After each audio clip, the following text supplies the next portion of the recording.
اعوذ باللہ من الشیطان اللعین الرجیم بسم اللہ الرحمن الرحیم الحمد للہ وکفی وسلام علی عبادہ الذین اصطفی.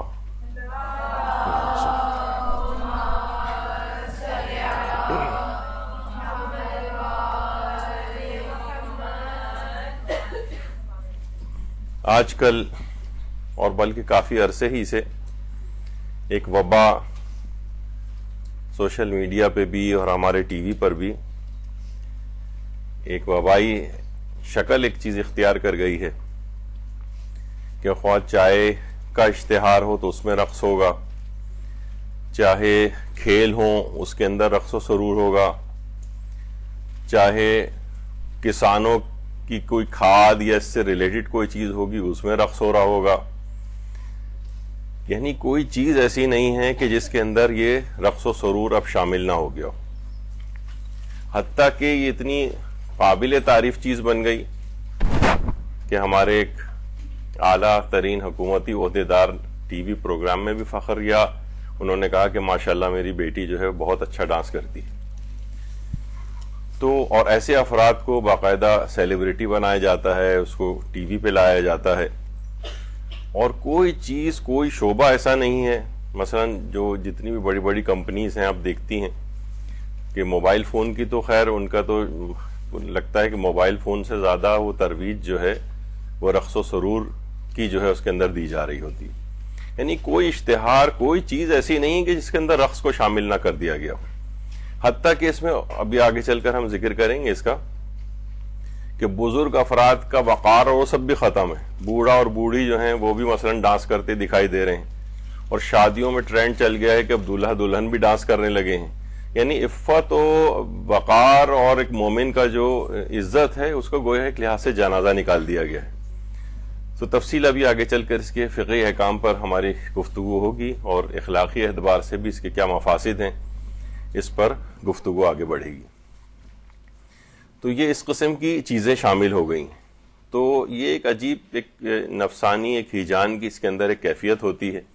جس میں انسان شائستگی کی تمام حدود جو ہے وہ کراس کر جاتا ہے. حتیٰ کہ اسکولز ہمارے اس سے بچے ہوئے نہیں. اسکولز کے اندر ہونے لگا ہے، بہت سے اسکولز ایسے ہیں جہاں ڈانس کلاسز جو ہیں اس کا بھی سننے میں آ رہا ہے کہ وہاں پر بھی یہ چیزیں شروع ہو گئیں. یا مثلاً جو قومی دن وغیرہ ہوتے ہیں اس کی مناسبت سے، یا بھی فی الحال جو ہے بہت سی جگہوں پہ یہ جو علاقائی ٹائپ کے رقص ہیں وہ بچوں کو اس طرح سے، تو ان کا شروع ہی سے جو اس طرح سے لوگوں کے سامنے کرے آپ خود سمجھ سکتی ہیں. تھوڑے سے اور بڑے بچے ہو جاتے ہیں تو ان کے اسکولز کے اندر اس طرح سے رقص و سرور، گانے بجانے اور ناچنے وغیرہ کی یہ سب چیزیں ہونا شروع ہو گئیں. اور صرف یہی نہیں بلکہ کچھ کیفیت اس کی کچھ اسلامی لحاظ سے بھی چیزوں کی ہونے لگی کہ مثلاً بہت سے ابھی آپ آگے چل کر صوفیہ کے حوالے سے بھی بہت سی چیزیں آپ دیکھیں گے. حتیٰ کہ باپردہ خواتین کے اعتبار سے دیکھیے یہ بھی ان لوگوں کا ایک خاص وہ ہے کہ کیا ہو گیا، ٹھیک ہے کہ باحجاب خواتین کی بھی ایک بہت بڑی تعداد ہے تو ان کو بھی جو ہے انٹرٹینمنٹ کا حق ہے، تو یہ کیوں نہیں یہ سب کچھ نہیں کر سکتی. تو انہوں نے کہا کوئی بات نہیں، آپ باحجاب رہیے لیکن اس کے ساتھ بھی سب چیزیں ہو سکتی ہیں. یعنی آپ کو ایک راہ دکھائی گئی. تو یہ سب چیزیں باطل بہت تیز رفتاری کے ساتھ کام کر رہا ہے، اور یہاں پر ایک لفظ بھی ان چیزوں کے متعلق نہیں کہا جاتا. تو یہ بہت بڑا ایک المیہ ہے. اور پھر اسلامی لحاظ سے، ثقافتی لحاظ سے، کچھ پرانے ٹریڈیشنل لحاظ سے ان چیزوں کو پروموٹ کیا جاتا ہے. اور اب میں نے جیسے کہا کہ دینی حوالے سے بھی چیزیں کہ دف ہاتھ میں کوئی بھی شخص پکڑ لیتا ہے اور اس میں رقص کرتے ہوئے کوئی بھی نعت پڑھ رہا ہے، کچھ کر رہا ہے، یہ بھی اب چیزیں بہت رائج ہو گئی ہیں. اور مساجد کے اندر بھی اس طرح کی بہت سارے، ہمارے تو نہیں البتہ دیگر مکاتب کے اندر کہ صوفیانہ قسم کا جو ہے وہ رقص وہ شروع ہو گیا اس کے اندر. اور باقاعدہ اگر آپ سرچ ہی کریں تو بے تحاشا چیزیں ہیں. یا مثلاً اگر کوئی اس کو گوگل کرنا چاہے یا یوٹیوب پہ مثلا کرنٹ مولوی لکھ کے ہی کرے تو بے شمار اس طرح کی چیزیں اس کے اندر نکل کے آئیں گی جو تقریباً ایک رقص و سرور کی سی کیفیت اس کے اندر ہو جاتی. حتیٰ کہ جناب وہ بیچارہ گھوڑا کہ جو کہ میدان کا شہسوار تھا اور جنگوں اور جہاد کے اندر جو ہے اس کی ایک کارکردگی تھی، اس کو بھی لوگوں نے نچوانے کے لیے جو ہے اس کو جو ہے وہ اس کے باقاعدہ میلے مویشیاں لگتی ہیں اور گھوڑوں وغیرہ کی بھی رقص اس میں دکھائی جاتی ہیں. البتہ گھوڑا تو ظاہر کسی تقلید وغیرہ میں نہیں ہوتا ہے تو وہ ڈانس کر بھی لے تو کچھ نہیں, لیکن میں اس مینٹیلٹی کے لحاظ سے کہہ رہا ہوں کہ جو لوگ یہ سب کام کر رہے ہیں اور جو اس کو اپنی خواہشات کی انٹرٹینمنٹ وغیرہ کے لحاظ سے, تو وہ گھوڑے کو دیکھ کر بھی ناچتے ہوئے بڑا خوش ہوتے ہیں. یہاں تک کہ اس کو بھی بہت چیز اور بہت پسندیدہ کہ جناب فٹ بال کا ورلڈ کپ ہو رہا ہے اور کوئی ٹیم جیت گئی ہے تو جناب وہ اپنی والدہ کے ساتھ رقص کر رہے ہیں. یعنی اب یہ چیزیں بھی ہونے لگی ہیں کہ باپ کا بیٹی کے ساتھ رقص, بھائیوں کا بہنوں کے ساتھ رقص. یہ تو پھر بھی خاتون ایک باحجاب ہیں, لیکن البتہ رقص کرنے کی تو اس میں بھی اجازت نہیں ہے, ابھی آگے چل کر ذکر ہوگا, فتاوے ذکر ہوں گے. اور وہ جو بھائی بہنوں اور شوہر بیوی تو رہی ایک طرف والی بات, وہ اس پہ ڈسکس کریں گے, لیکن باپ اور بیٹی, بھائی اور بہنوں کے رقص, اور وہ بھی انتہائی نامناسب قسم کے لباسوں میں, جیسا کہ لوگ بتاتے ہیں, تو سوچے کہ وہ تو حرمت کی کتنی انتہا کے اوپر ہوں گی. اور ایک اتنا بڑا گناہ جو کہ مجموعہ گناہان ہے, وہ سب لوگوں کے سامنے ایک بہت ہی جائز, حلال اور بہت ہی لائٹ اس میں پیش کیا جاتا ہے. دیکھیے کوئی بھی شخص برائی سے کب بچتا ہے؟ برائی سے اس وقت بچتا ہے جب وہ اس چیز کو برا ہونے کو برا سمجھتا ہے. اگر یہ احساس ہی آپ میں سے اور ہم میں سے ختم کر دیا جائے کہ یہ چیز بری ہے تو کوئی مسئلہ ہی پھر نہیں ہوگا. یہ تو یعنی جو پہلا محرک ہے گناہ سے بچنے کا وہ ہے برائی کو برا سمجھنا. وہ اگر نکال دیا جائے تو پھر انسان بچے گا کیوں؟ یعنی یہ والی چیز یہ پیدا کرتے ہیں. اور اب خاص طور پر اگر آپ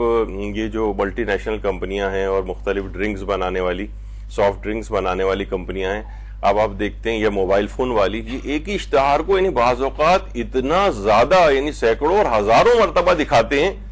کہ آپ بھی پریشان ہو جاتے ہیں, بھئی کب تک ایک ہی چیز دیکھتے رہیں. لیکن کیا ہے, نہیں, وہ امپیکٹ ان کو پتا ہے کہ اس چیز کا کتنا زیادہ اثر ہے. ورنہ آپ کوئی بھی اشتہار 1 2 3 4 دفعہ کے بعد آدمی بیزار ہو جاتا ہے, لیکن وہ ایسا رقص و سرور اور اس میں اتنا گلیمرائز کر کے اس کو پیش کرتے ہیں کہ انسان بار بار دیکھتا ہے اور کوئی کسی کو پریشانی نہیں ہوتی. اچھا, اب یہاں پر ایک چیز ذکر کر دی جائے کہ ابھی ہم رقص کے موضوع کے اوپر اس کا فقہی حکم بتائیں گے. تو سب سے پہلی چیز علماء کے ہاں یہ ڈسکس ہوتی ہے کہ یہ رقص کی جو حرمت ہے یہ مطلق ہے, یہ لہو کے عنوان سے,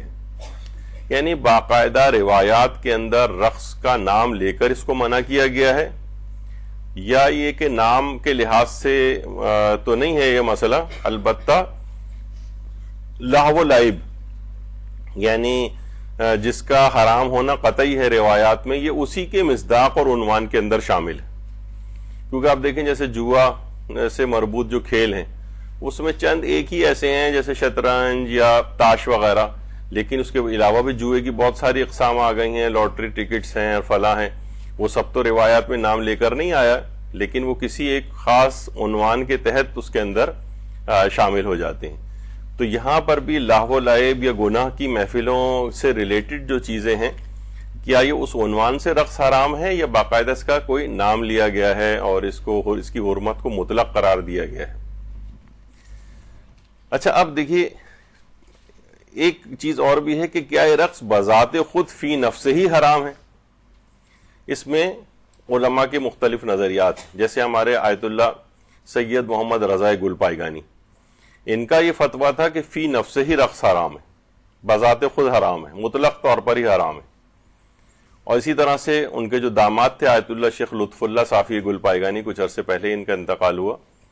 ان کا بھی فتویٰ یہی تھا کہ رقص جو ہے وہ بذات خود حرام ہے. اچھا, بعض مراجع جو ہیں احتیاط واجب کے طور پر مطلقاً حرام, ان کا تو فتویٰ تھا جو بھی آپ نے صافی گل پائگانی اور سید محمد رضا گل پائگانی کا سنا. بعض مراجع احتیاط واجب کے طور پر مطلقاً حرام قرار دیتے, یعنی اس میں کوئی اور مفسدہ نہ بھی ہو, لہو و لعب کا عنوان نہ بھی ہو, تب بھی کہتے ہیں کہ احتیاط واجب یہ ہے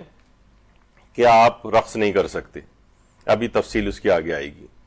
یعنی کچھ علماء فتوے کی بنا پر حرام قرار دیتے ہیں اور کچھ احتیاط واجب لگاتے ہیں. احتیاط واجب لگانے والوں میں آیت اللہ سیستانی شامل ہیں. آیت اللہ سیستانی کے ابھی کثیر فتاوا بھی آپ کے سامنے نقل ہوں گے. تو وہ فرماتے ہیں احتیاط واجب کی بنا پر رقص حرام ہے. اسی طرح سے آیت اللہ ناصر مکارم شیرازی کا بھی یہی نظریہ ہے کہ احتیاط واجب کی بنا پر رقص حرام ہے. اسی طرح آیت اللہ وحید خراسانی کا بھی یہی نظریہ ہے کہ احتیاط واجب کی بنا پر رقص حرام ہے۔ اچھا، بعض مراجع ہیں جو یہ کہتے ہیں کہ رقص سے جو مربوط اور جڑے ہوئے جو حرام کام ہیں ان کی بنا پر رقص حرام ہے۔ وہ کہتے ہیں فی نفس ہی حرام نہیں ہے، لیکن رقص کے ساتھ جو چیزیں جڑ گئی ہیں، لاہوی موسیقی جڑ گئی ہے، مثلا برے جذبات کو ابھارنے والا رقص ہو رہا ہے، اور نفسانی ہیجان اس کے اندر درپیش ہے، لہو و لعب کا عنوان اس کے اندر ہے، اس سے جو مربوط اور گناہان ہیں، بے حجابی ہے، یعنی ایک ظاہر ہے کہ رقص جو ہوتا ہے یہ پورا ایک زبردست قسم کا حرام کاموں کا ایک پیکیج ہے۔ یہ فرماتے ہیں کہ جو رقص سے جو جڑے ہوئے حرام کام ہیں ان کی بنا پر رقص حرام ہے۔ ان میں مثلا آیت اللہ خوئی مرحوم ان کا یہ نظریہ تھا، اسی طریقے سے آیت اللہ شیخ جواد تبریزی کا بھی یہ نظریہ تھا، اور رہبر معظم آیت اللہ خامنئی کا بھی یہ نظریہ ہے۔ وہ کہتے ہیں کیونکہ اس کے ساتھ یہ سب چیزیں جو جڑی ہوئی ہیں، اور یہ نفسانی شہوات کو جو ہے وہ بھڑکانے والا ہوتا ہے، اور یہ اس طرح کی چیزیں اس کے اندر گناہ کی طرف جو ہے وہ کھینچ کے لے جانے والا ہے، اس میں یہ لہو و لعب اور یہ اس قسم کے جو مفاسد شامل ہیں، بے حجابی اس کے اندر ہوتی ہے، اور نامحرم محرم کا جو جس طرح سے ایک دوسرے کو بے حجابانہ وہ دیکھتے ہیں اور ان کے منفی جذبات جو ہیں ابھرتے ہیں، اس کی بنا پر یہ چیز حرام ہے۔ تو آپ نے دیکھا کہ کچھ کہتے ہیں کہ بذات خود حرام ہے، فتوے کی بنا پر، کچھ کہتے ہیں احتیاط واجب کی بنا پر بذات خود حرام ہے، اور کچھ کہتے ہیں کہ اس سے مربوط جو جڑے ہوئے دیگر حرام کام ہیں ان کی بنا پر حرام ہے۔ اچھا، اگر رقص میں تحریک شہوت یا ارتکاب گناہ یا مفسدہ اور خرابی نہ ہو تو، یعنی اگر ہم کوئی چیز ایسی پیش کر دیں، مثلا بہت سے لوگ، میں نے ایک دفعہ پہلے بھی ذکر کیا تھا کہ ایک عالم کے سامنے بہت سارے کچھ بعض نوجوانوں نے کہا کہ اچھا مثلا کوئی تمام حرام چیزیں اس میں سے نکال دیں، کوئی فلاں چیز بھی نہ ہو، اور یہ بھی نہ ہو، اور یہ بھی نہ ہو، اور یہ بھی نہ ہو، اور فلمیں مثلا دیکھی جائیں، یا ہم پہ تو کوئی اس کا اثر نہیں ہو رہا ہے اور سب کچھ۔ تو اتنی آئیڈیل کنڈیشنز انہوں نے پیش کی، تو عالم نے کہا کہ پھر آپ ایسا کیجئے کہ اپنا جا کر علاج کروائیے، یعنی ممکن ہی نہیں ہے معاشرے کے اندر آپ ایسے خیالی چیزیں جو ہیں اس میں پیش کر رہے ہیں کہ جناب رقص ہم دیکھ رہے ہیں، اس میں نہ تحریک شہوت ہوتی ہے، نہ کوئی ارتکاب گناہ ہوتا ہے، نہ کوئی مفسدہ اور خرابی ہے، ہر لحاظ سے انتہائی پاک و پاکیزہ قسم کی کوئی چیز جو ہے، تو وہ ایسی کوئی چیز بس یہ خیالی دنیا کے اندر ہو سکتی ہے۔ آقا سیستانی فرماتے ہیں احتیاط واجب یہ ہے کہ یہ تمام چیزیں اگر نہ بھی ہوں تب بھی رقص حرام ہے احتیاط واجب کی بنا پر، یعنی آپ کہیں کوئی اس میں برائی نہیں ہو رہی، ہم کسی گناہ میں نہیں پڑ رہے، سمجھیں کہ سب جو اس میں رقص و سرور رقص کر بھی رہے ہیں وہ سارے بالکل باحجاب ہیں، کسی کا لباس بھی نامناسب نہیں ہے، حرام موسیقی بھی نہیں بجائی جا رہی ہے، اور مکس گیدرنگ بھی نہیں ہے، فلاں، یعنی جتنی چیزیں آپ کہیں وہ آقا سیستانی فرماتے ہیں احتیاط واجب یہ ہے کہ نہیں، اس صورت میں بھی یہ جائز نہیں ہے۔ اچھا، ایک اور بھی مسئلہ ہوتا ہے، بہت سے لوگ یہ بھی کہتے ہیں کہ جناب یہ جو مفاسد اور یہ سب آپ ذکر کر رہے ہیں، یعنی ان علماء کے بھی مقلدین، کہ ہم پر تو ان کا اثر نہیں ہو رہا ہے نا،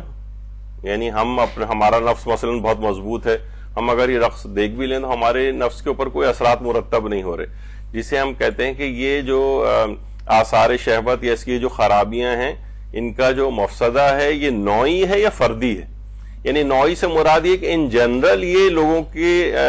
جذبات کو بھڑکانے والے ہیں، یا کسی خاص پرٹیکولر آدمی جو دیکھ رہا ہے اس کا حکم ہے یہ۔ مثلا اگر یہ مسئلہ فردی ہوتا کہ ہر شخص یہ دیکھے کہ اس کے منفی جذبات ابھر رہے ہیں یا نہیں، وہ برائی کی طرف جا رہا ہے یا نہیں، تو پھر ہم یہ کہتے کہ چلو یہ اپنے آپ کانفیڈنٹ ہے تو اس کے لیے جائز ہو جائے گا مثلا۔ تو علماء اس میں فرماتے ہیں کہ نہیں، فردی مسئلہ نہیں ہے، نوعی مسئلہ ہے۔ نوعی کے معنی ہے کہ یہ کسی بھی شخص کے منفی جذبات کو ابھار سکنے کی صلاحیت رکھتا ہے یا نہیں رکھتا ہے یہ رقص، اگر رکھتا ہے تو آپ کے لیے بھی حرام ہے، چاہے آپ پر اس کا اثر نہ ہو رہا ہو۔ تو یہ بہت سے ہوتے ہیں نا، لوگ کہتے ہیں کہ بھائی شراب حرام ہے کیونکہ اس میں مثلا نشہ ہوتا ہے، وہ کہتے ہیں کہ مثلا جو عادی شرابی ہیں وہ اگر ایک آدھ گلاس بھی پی لیں تو ان کے اوپر کوئی نشہ نہیں ہوتا، وہ نارمل ڈیلی ایکٹیویٹیز کرتے ہیں۔ تو وہاں بھی یہ مسئلہ فردی مسئلہ نہیں ہے، نوعی مسئلہ ہے۔ تو یعنی نوع کے اعتبار سے، اپنی یعنی صلاحیت کے اعتبار سے جو ہے شراب جو ہے وہ نشہ آور ہے، تو چاہے کسی کے اوپر عادی شرابی اس کے اوپر نشہ اثر نہیں کر رہا ہے تب بھی اس کے لیے حرام رہے گی۔ تو اسی طرح سے یہاں پہ جو مسئلہ ہے کہ ہو سکتا ہے کوئی یہ کہے کہ نہیں مجھ پر تو اس ڈانس کو دیکھنے کا کوئی بھی اثر نہیں ہو رہا ہے، جیسے اکثر لوگ کہتے ہیں بھائی ہم بیٹھے ہیں ٹی وی میں اشتہار آ رہا ہے، ڈانس ہو رہا ہے، اگر دیکھ بھی لیں ہم پہ کوئی فی الحال اثر نہیں ہو رہا. نہیں، یہ دیکھا جائے گا کہ نوعی طور پر یہ ہیجان آور ہے یا نہیں ہے. اگر یہ ہیجان آور ہے اور ہوتا ہے تو پھر جو ہے ظاہر ہے کہ اس کو دیکھنا جائز نہیں رہے گا. یعنی یہ فردی مسئلہ نہیں کہ ہم پر فی الحال اس کا اثر نہیں ہو رہا ہے. اسی طرح سے دیکھیے کہا جاتا ہے کہ یعنی جو ابھی آیا ہے چیز کی آخر یہ رقص حرام کیوں ہے حرام. ابھی اس کے بہت سارے فائدے بھی آپ کو میں بتاؤں گا رقص کے. تو لوگ کہیں گے دیکھیے، اور لوگ پیش بھی کرتے ہیں، ابھی آگے چل کر ہم ذکر کریں گے. تو اتنے فائدے ہونے کے باوجود کیوں اسے حرام قرار دیا گیا؟ اس کے دلائل کیا ہیں حرمت رقص کے؟ کیونکہ جب بھی یہ چیز بیان ہوتی ہے تو فنون لطیفہ کے بہت سارے ماہرین اس میں ٹپک پڑتے ہیں اور وہ کہتے ہیں کہ نہیں دیکھیے اس کی یہ فائدے ہیں، سب کچھ ہے، یہ تو آپ کے دماغ کا خلل ہے، مثلا کہ آپ اس کی فلاں چیز کو وہ کر رہے ہیں، ورنہ تو یہ بہت اچھی چیز ہے جسم انسانی کے لیے. تو بہرحال دلائل حرمت رقص کیا ہیں؟ تو وہ علماء کے جو کہ اس کو مطلق طور پر روایت کی بنا پر حرام قرار دیتے ہیں، وہ فرماتے ہیں کہ رسول اللہ صلی اللہ علیہ وآلہ وسلم صلی اللہ علیہ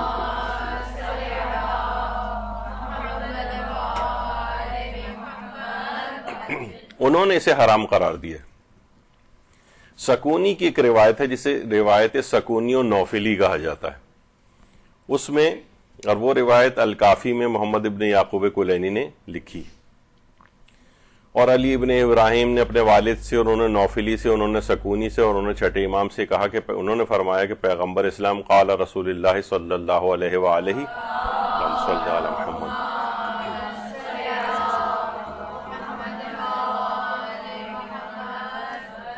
انہاکم عن الزفن، کہ رسول اللہ نے منع کیا رقص کرنے کو. اور پھر وہ دیگر آلات موسیقی وغیرہ کا تذکرہ آیا. یعنی جو رقص کرنے کو چھٹے امام فرماتے ہیں کہ پیغمبر اسلام نے منع کیا. یعنی ڈکشنریز کے اندر بھی زفن جو ہے وہ رقص کرنے کو کہا جاتا ہے. اچھا، اب یہاں پر جو ہے کچھ ہمارے کچھ علماء جس میں علامہ مجلسی ہیں، انہوں نے کہا ہے کہ اس میں جو نوفلی ہے اس کے متعلق کہا ہے کہ یہ ضعیف راویوں میں سے ہے نوفلی. لیکن بہرحال سکونی کے متعلق علماء، لیکن یہ بھی ان کا صرف علامہ مجلسی کی حد تک ہے، لیکن دیگر اور علماء جو ہیں جو رجال کے، وہ ان دونوں ہی کو معتبر سمجھتے ہیں. تو وہ علماء ظاہر ہے کہ جو کہ اس روایت کو نوفلی کی وجہ سے ضعیف سمجھتے ہیں، ان کا پھر یہ اس دلیل کے تحت اس حوالی حدیث کے مطابق اس کی حرمت کو ذکر نہیں کرتے، بلکہ وہ کہتے ہیں لہو و لعب کے عنوان سے، وہ جس کی جو کہ پہلے سے ہی معتبر روایات سے ثابت ہے، لہو و لعب. اچھا، یعنی کہا جاتا ہے کہ رقص جو ہے وہ لہو و لعب کا مصداق ہے، اور لہو و لعب اسلام میں مسلماً حرام ہے. اس کے مکمل دلائل موجود ہیں. یہ اسی کے پیکج میں پارٹ اینڈ پارسل کے طور پر رقص اسی لہو و لعب کے اندر شامل ہے. یعنی اگر اس روایت کو ہم معتبر نہیں بھی مانے، سکونی کی روایت کو یا نوفلی کی روایت کو، نوفلی کی وجہ سے، وہ اگرچہ بہت کم علماء اس کے قائل ہیں، لیکن پھر بھی اس کو تائید کے طور پر یہ والی روایت معید یعنی تائید کے طور پر اس کو جو ہے وہ پیش کرتے ہیں. اچھا دیکھیے، رقص جو ہے یہ اخلاقی فساد کا باعث تو ہے. یعنی کسی کے بھی سامنے، کسی بھی نوجوان کے سامنے سب کچھ ہو رہا ہے تو اس کے منفی جذبات ابھرتے ہیں، اور اخلاقی فساد کا باعث تو یہ ہے. اور رقص جو ہے وہ شرم و حیا کو بھی ختم کرتا ہے، شرم و حیا. اب دیکھیں، آپ فیملیز بیٹھی ہوئی ہیں، پروگرام حتیٰ کہ کھیل بھی کیوں نہیں آ رہے ہیں تو اس کے اندر بھی مثلا چوکا چھکا بھی لگے گا تو اس کے بعد آپ کو رقص دیکھنے پڑیں گے، فوری طور پر رقص آ جائیں گے اس کے اندر. آپ اس لحاظ سے اب کبھی ٹی وی کو دیکھیے گا آپ کہ کوئی اشتہار ایسا نہیں جس میں رقص نہ ہو، کوئی چیز کھیل ایسا نہیں جس میں رقص نہ ہو، کوئی مارننگ شو ایسا نہیں ہے کہ اس کے اندر اب رقص نہ آنے لگے ہوں. تو یہ شرم و حیا کو بالکل ختم کر دیتا ہے، اور سب فیملیز محرم جو ہے مقدس رشتے بھی بیٹھ کے دیکھ رہے ہیں. ان کے انتہائی نامناسب لباس، جسمانی مووز اور یہ سب کچھ جو ہیں، یہ سب حرام یعنی منفی جذبات کو ابھارنے والے ہیں. تو یہ رقص جو ہے شرم و حیا کو بھی ختم کر دیتا ہے.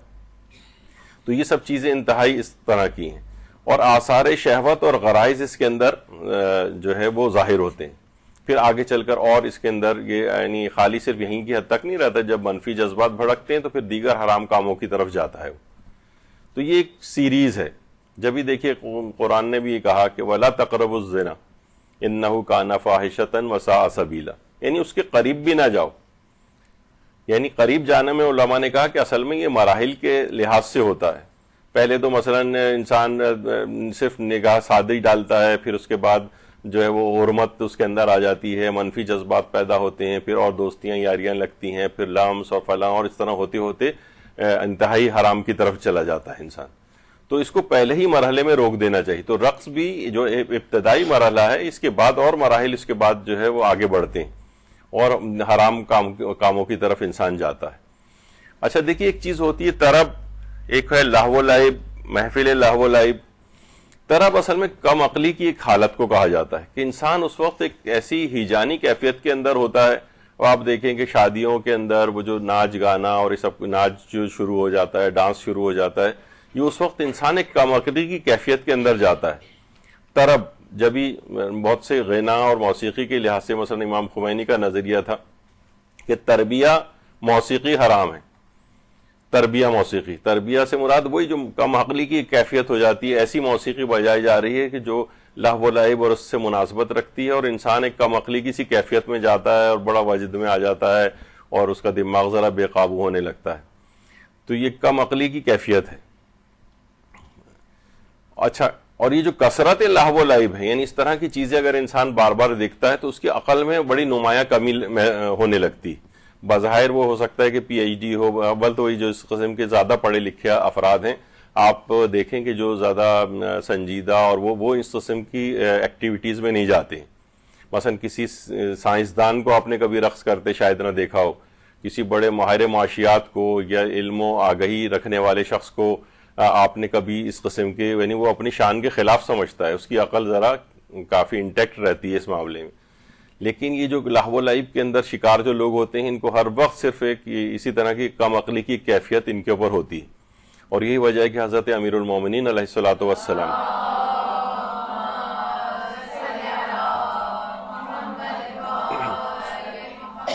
انہوں نے بھی یہ بات فرمائی کہ من کثر لہوہ قل عقلہ، یعنی جو کثرت کے ساتھ لہو و لعب کے اندر پڑا رہے گا تو اس کی عقل کم ہونے لگے گی. تو یہ ہمیں مظاہر اس کے اندر دیکھنے میں آتے ہیں. اور یہی وجہ ہے کہ یہ جو افلاطون تھا، پلیٹو، اس نے جو کتاب لکھی تھی دی ریپبلک، اس میں یہی لکھا تھا اس نے کہ rhythm and melody accompanied by dance are the barbarous expression of the soul. اس نے کہا تھا یہ ترنم اور ساز اور رقص کے ساتھ مل جائیں تو انسانی روح کا انتہائی وحشیانہ اظہار اس میں ہوتا ہے. وحشیانہ اظہار، یعنی اتنا پرانا، یعنی سوچیں کہ جس کے شاگرد تھے جو ہے ارسطو، یہ ارسطو کا شاگرد تھا، اور سقراط، اور یہ تو ان لوگوں نے اس کے کام کو پھر آگے بڑھایا تھا. تو بہرحال افلاطون جو ہے اس کا یہ جملے تھے کہ ترنم اور ساز کو اگر ہم رقص کے ساتھ ملا دیں تو انسانی روح کا انتہائی وحشیانہ اظہار اس کے اندر ہوتا ہے. تو یہ ہمیشہ سے یہ بڑے بڑے عقل مند حضرات اس کو، رقص کو جو ہے وہ وحشیانہ اظہار انسانی روح کا قرار دیتے ہیں. اچھا، منفی خواہشات کو ابھارنے میں رقص جو ہے وہ بڑا ہی پارٹ پلے کرتا ہے، جس میں ایک چیز لہو و لعب کے عنوان سے فقہی اعتبار سے چیز کہی جاتی ہے. لہو و لعب کا حرام ہونا یہ قطعی بنیادوں کے اوپر ثابت ہے، جو کہ ابھی ہمارا فی الحال موضوع نہیں ہے. گانوں کے مسئلے میں بھی یہ چیز بہت آتی ہے. لہو و لعب یعنی وہ چیزیں جو گناہ کی محفلوں سے سازگار ہوتی ہیں، منفی جذبات کو ابھارنے والی ہوتی ہیں، انسان کے اخلاق کو بگاڑنے والی ہوتی ہیں، یہ وہ لہو و لعب. اگرچہ اس کی تعریف اسی طریقے سے، یعنی لہو جو ہے کا جب بھی لفظ آ جائے، یہ لہو نہیں ہے بلکہ لہو، یعنی یہ عیش و عشرت اور گناہ کی محافل سے ہم آہنگی. جب ہم انشاءاللہ ارادہ ہے کہ دوبارہ گانے اور موسیقی کے فقہی احکام بھی آگے کی نشستوں میں شاید بیان کریں، تو اس میں ذرا ان کی اور تفصیل آئے گی، کیونکہ اس کے اندر تو سارا کھیل ہی اس لفظ کا ہے کہ لہو و لعب سے مناسبت کیا چیز ہوتی ہے، لہو و لعب کی محفلیں کون سی ہوتی ہیں. تو عیش و عشرت اور گناہ کی محافل سے ہم آہنگی جس کے اندر پائی جائے وہ لہو ہے. اور اسی طرح کی یہ محفلیں جس کے اندر لہو ہوتا ہے، یہ محافل لہو و لعب کہلاتی ہیں. یعنی محافل لہو و لعب کون سی ہوتی ہیں؟ یعنی وہ محافل، وہ سیٹنگز، وہ اجتماعات کہ جن کا مقصد ہی جو ہے وہ جہاں فاسق و فاجر و بے دین افراد آ کر جمع ہوتے ہیں اور ان محافل کا کوئی عقلی فائدہ بھی نہیں ہوتا اور ان کا مقصد نفس کو لذت پہنچانا اور شہوت کو بھڑکانا ہوتا ہے۔ عام طور پہ کون سی ایسی محافل ہوتی ہیں؟ مثالیں اس کی مثلا یہ محفل غزل، شام موسیقی، شام غزل اور ورائٹی پروگرامز اور اس طرح کے یہ مارننگ شوز، یا مثلا یہ جو مختلف صابنوں کی جو ہے وہ ایوارڈ کی تقریبات اور فلاں اور یہ سب جو ہیں، یہ کیا ہیں؟ یہ محافل لہو و لعب کی مثالیں، یعنی اس کے اندر فاسق و فاجر و بے دین اشخاص جمع ہوتے ہیں، چاہے وہ کتنے ہی بڑے اچھے لباسوں کے اندر اور بڑے اس کا بعض اوقات تو اس کا تلاوت قرآن سے اس کا افتتاح بھی ہوتا ہے ایسی محافل کا، اور اس کے بعد جو فسق و فجور وہاں پر ہوتا ہے۔ تو جہاں پر فاسق و فاجر و بے دین اشخاص آ کر جمع ہوتے ہیں، ان محافل کا کوئی عقلی فائدہ بھی نہیں ہوتا اور ان کو برپا کرنے کا مقصد نفس کو لذت پہنچانا اور شہوت کو بھڑکانا ہوتا ہے۔ یہ محافل لہو و لعب کی جو مثالیں میں نے آپ کے سامنے پیش کی، یہ ٹی وی پہ آپ دیکھیں، ایسی محافل میں شرکت کرنا بھی حرام ہوتا ہے، چاہے آپ وہاں پر کوئی بھی یعنی کوئی کسی کانوں میں روئی آپ جو ڈال کے بیٹھ جائیں، آنکھیں بند کر کے بیٹھ جائیں، آنکھوں کو پٹی باندھ کے بیٹھ جائیں، اس میں شرکت ہی جائز نہیں ہوتی محافل لہو و لعب میں۔ تو یہ اسی کا ہی پارٹ۔ اچھا، محافل لہو و لعب میں شرکت یعنی خود ہمارے چھٹے امام جعفر صادق علیہ السلام فرماتے ہیں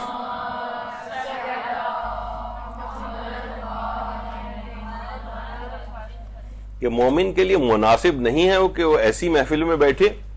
کہ اہل محفل خدا کی نافرمانی کر رہے ہوں اور وہ خود اس محفل کو تبدیل کرنے کی صلاحیت نہیں رکھتا ہو، یعنی آپ کچھ کر نہیں سکتے وہاں جا کر،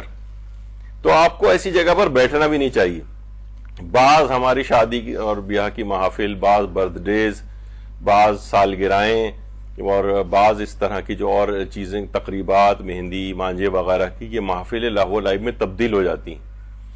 تو مومن کے لیے مناسب نہیں ہے۔ اب آپ کہیں کہ نہیں میں ٹھیک ہے میں ادھر کونے میں بیٹھ جاتی ہوں وغیرہ، یا یعنی آپ اس جگہ کے اوپر ہی نہ کوشش کریں کہ نہ رہیں، آپ کے لیے مناسب نہیں کہ وہاں اہل محفل خدا کی نافرمانی کر رہے ہوں اور آپ میں ان کو بدلنے کی صلاحیت بھی نہیں، آپ انہیں روک بھی نہیں سکتے اور آپ اسی کا پارٹ بنے ہوئے اس محفل کے۔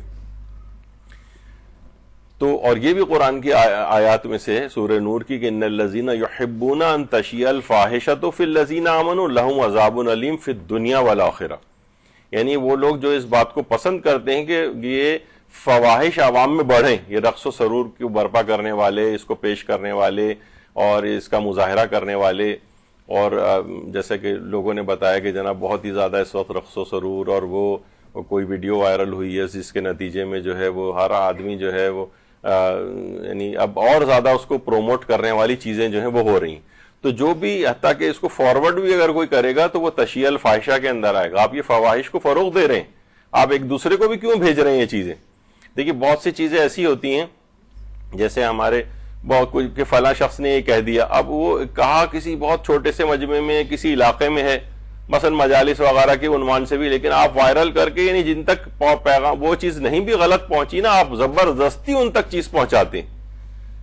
یہ انتہائی نوجوانوں کا کھیل ہاتھ کے اندر آ گیا ہے، یعنی بہت سی چیزوں کو یعنی اس کو روکنا چاہیے، وہ اس علاقے ہی کے طور پر اس کو ڈیل کر لینا چاہیے، نہ کہ کوئی بھی چیز چھوٹی سی نکال کے اور اپنے کیونکہ مفاد اس میں کوئی وابستہ ہوتا ہے، اپنی کوئی تھیم ان سے میچ کر رہی ہوتی ہے کہ ہم یوں اگر پیش کریں گے تو اس کو ہم یوں بدنام کریں گے فلاں کو،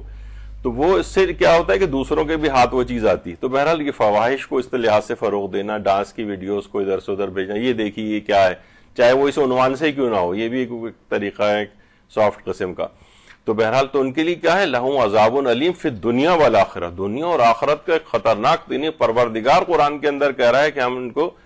دنیا اور آخرت دونوں کے اندر عذاب علیم دیں گے۔ تو یعنی یہ کوئی چھوٹی چیز نہیں ہے، لوگ سوچتے ہیں کہ بس ہم ٹھیک ہے ادھر سے ادھر فارورڈ ہی تو کر رہے ہیں، نہیں، آپ پورے حصے دار بن رہے ہیں اس میں۔ تو اس کے اندر وہی آتی ہے کہ یہ کم عقلی کی دلیل ہے کہ جو شخص جتنا بھی لہو کے اندر گرفتار ہوتا ہے، حضرت امیر فرماتے ہیں کہ اس کی عقل کم ہونے لگتی ہے۔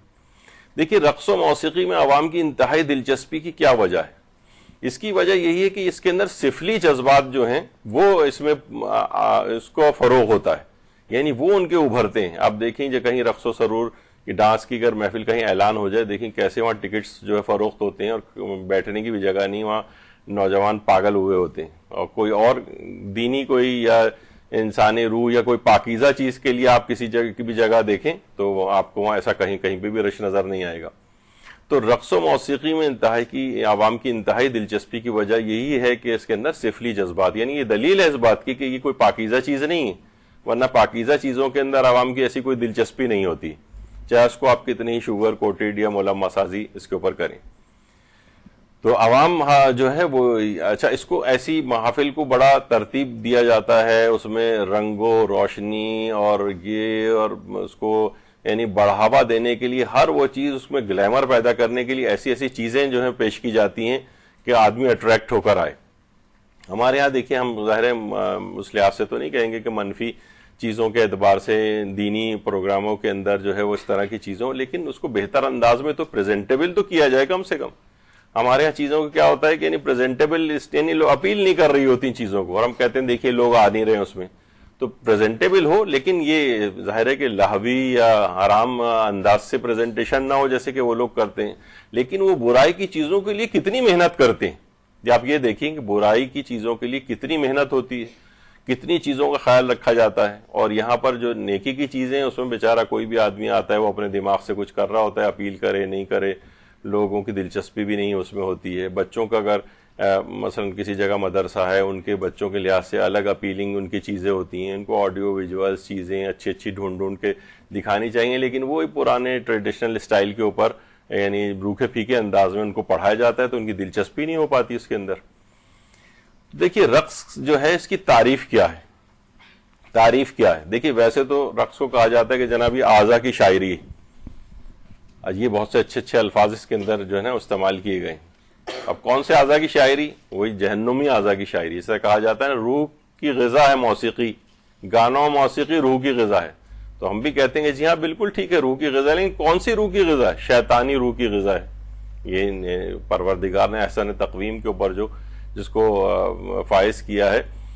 انسان کو، یہ اس کی روح کی غذا تو نہیں ہے. گانا اور موسیقی، یا مثلا یہ کہا جائے اس کے کتنے اچھے نام دے دیے جائیں. تھا نا جب وہ افغانستان اور اس کے اوپر کہاں جو حملے ہو رہے تھے، اور عراق کے اوپر بھی، تو بہت سافٹ قسم کی جو ہے وہ اس کے لیے اصطلاحات گڑی گئی تھیں،